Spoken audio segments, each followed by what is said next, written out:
could have kept on thinking I was cute out there. Hallelujah, Jesus.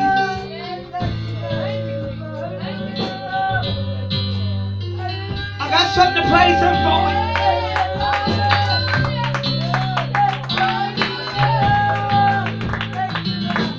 Glory. You see, my house was a house, the liquor house. My house was where everybody hung at.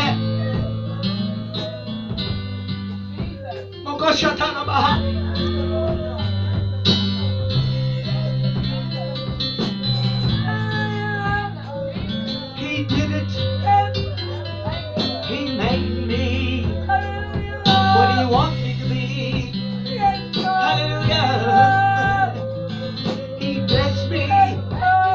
God healed me. Hallelujah. Hallelujah. Glory. Yes, glory. Hallelujah. I thought about when I met my husband, my first husband. He was out there on drugs when I met him. From what I heard, he was selling it. But by me standing in holiness, at that time I had 4 children. And no matter what, he worked for the city, supervisor for the city. Hung around nothing but guys. But I stood my ground in Jesus. Thank you, Lord. Thank you, Lord. Thank you. Thank you, Lord. Thank you. I didn't know my husband was very sick. All I know that he had a hard time giving because he said you can run. He was a very high yellow man. And when you look at Candy, you're looking at her dad. And I'm skinny, thinking I'm cute. But I love God. I didn't play, I love God.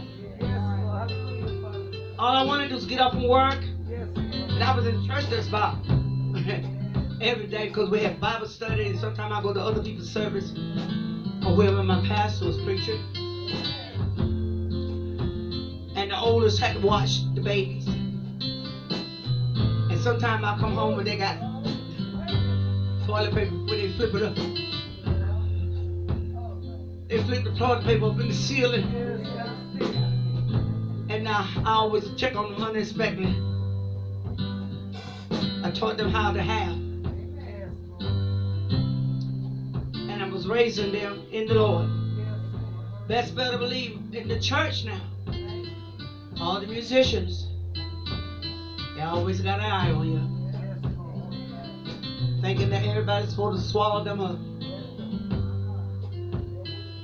But I could hear God talking to me everywhere I went. My children would get sick, and we even had their appendix erupted. And I said, God, what you gonna do now with ice all over the United States? So I finally met up with my husband. He caught me taking my son to school. He went around the other way. Because I was just into Jesus. Took me a while. Took me, he said, let me take you out. It was fine. He didn't want to meet my children. I was so protective about my children. I said, look, I don't want to involve my children. Kids are innocent. You don't involve your children with a bunch of men folks. And that's the type of mother I was. But it was something about Mr. Williams. So he found out on Sunday I hang out all day at church. So he learned my route.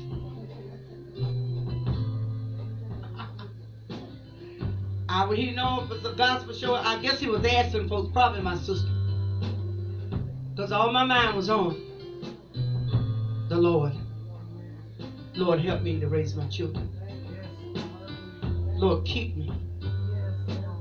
Keep everything from my baby girl, which was Crystal. I walked right.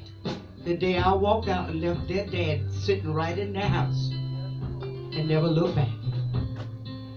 House furnished, everything nice. But when I found out in the Bible that I was a whore, I walked out and left my children there. I had to go back and get my children though, didn't I? And that's how Mr. Williams got me. So he said, I would love to give you a beautiful wedding. Just something about you. He told all the guys, this one all she loves is the Lord. And he has a temper just like Candy has.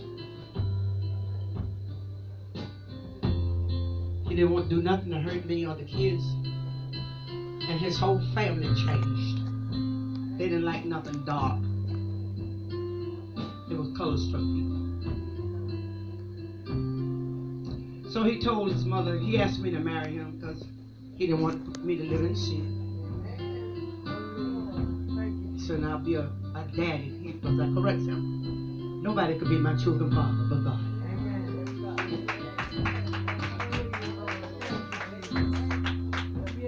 I meant it from my heart.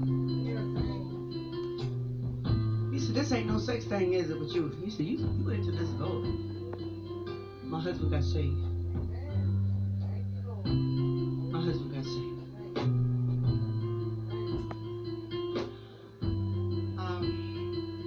Got married, and the light-skinned folks didn't like me. But they found out that I did something with that son. Changed his life. On some mean suits, I looked up dress my husband because he worked real good. Showed him how to use his money right for his house. And so bad, he wouldn't let none of the guys come to the house no more from the city. Sometimes we had one car at that time. So I would pick him up. He didn't want them to come around in that car. You know? So he'll come out of there saying things, acting just like Candy. But I got some of them sweet.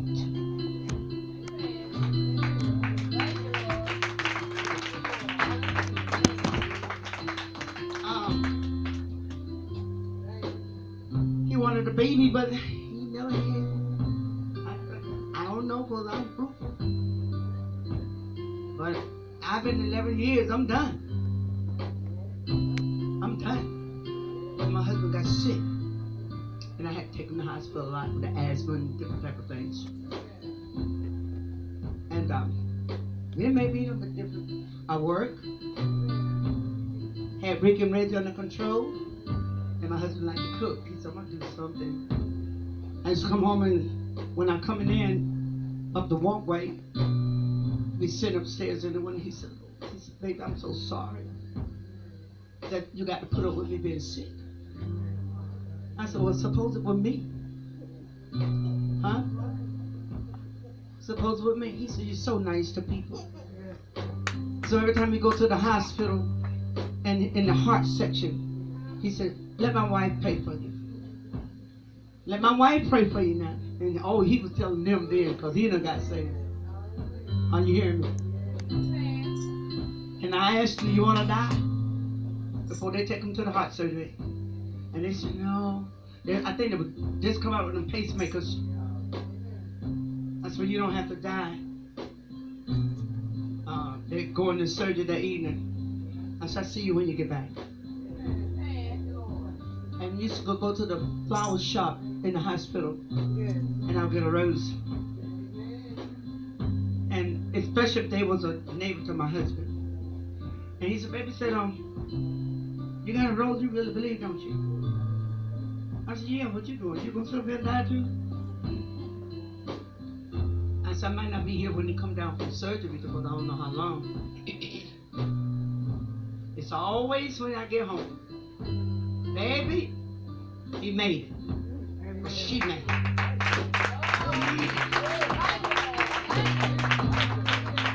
husband never heard me curse.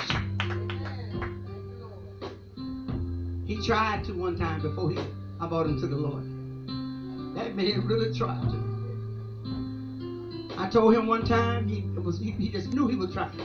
I told him, you go to your room and sit down. He had to fall out there himself.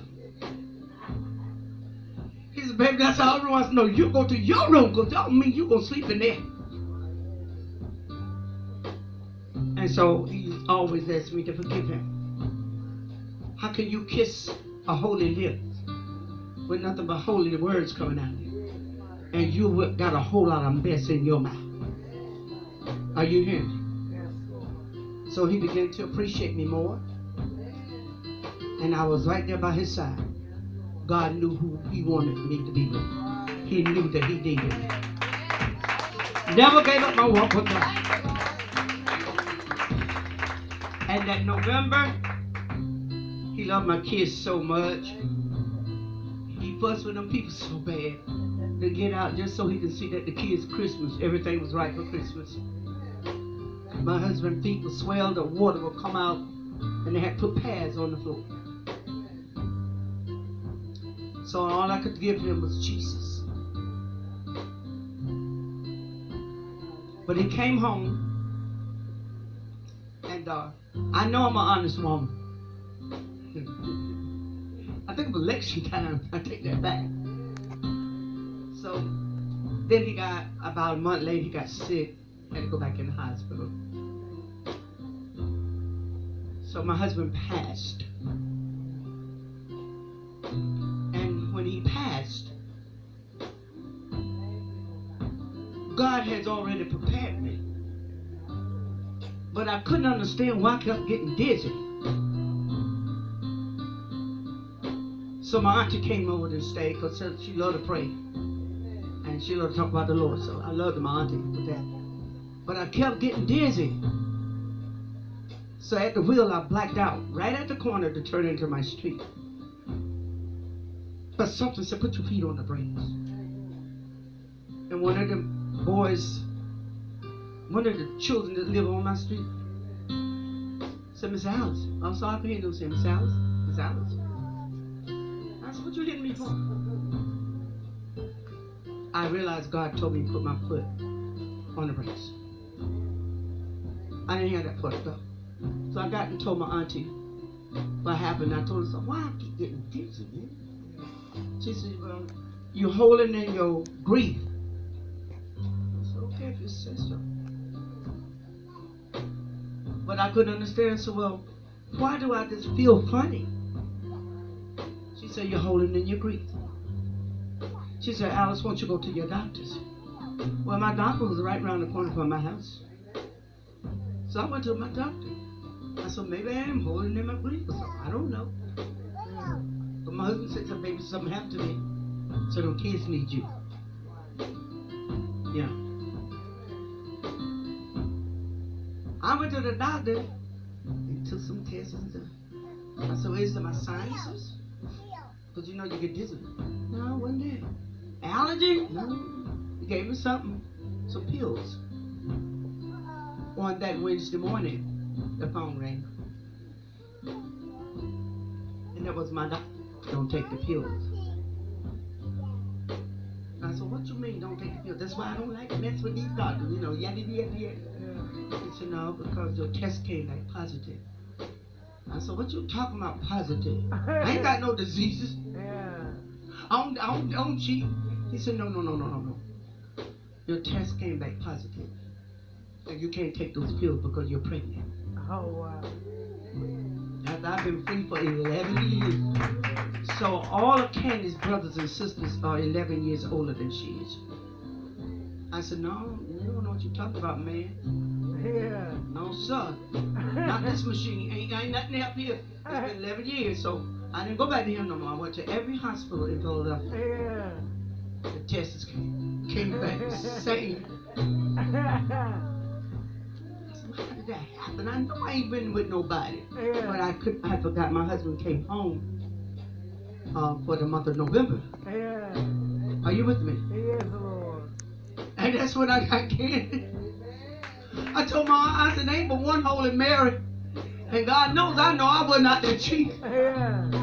So my aunt told me to go and pray and let God bring it to me. Because I was really pregnant. And he brought it to me. Are you hearing me? Amen. See, when you wait on God, Yes, Lord. Hallelujah. God will bring it to pass for you. Yes, Lord. But when you done been dipped, dabbed, and thrown around by everything and every clown, Yes, Lord. it ain't fit for nobody. Yes. Are you hearing me? Yes. Be real with God and let God be real in your life. Yes. Is that all right? Yes, Lord. This is a tough generation. They're going to tune out what's said to them if it ain't getting them what they want. Are you hearing me? Get real and get holy with God. Is that all right? And you will see miracles in your lives. You will see your health being strong.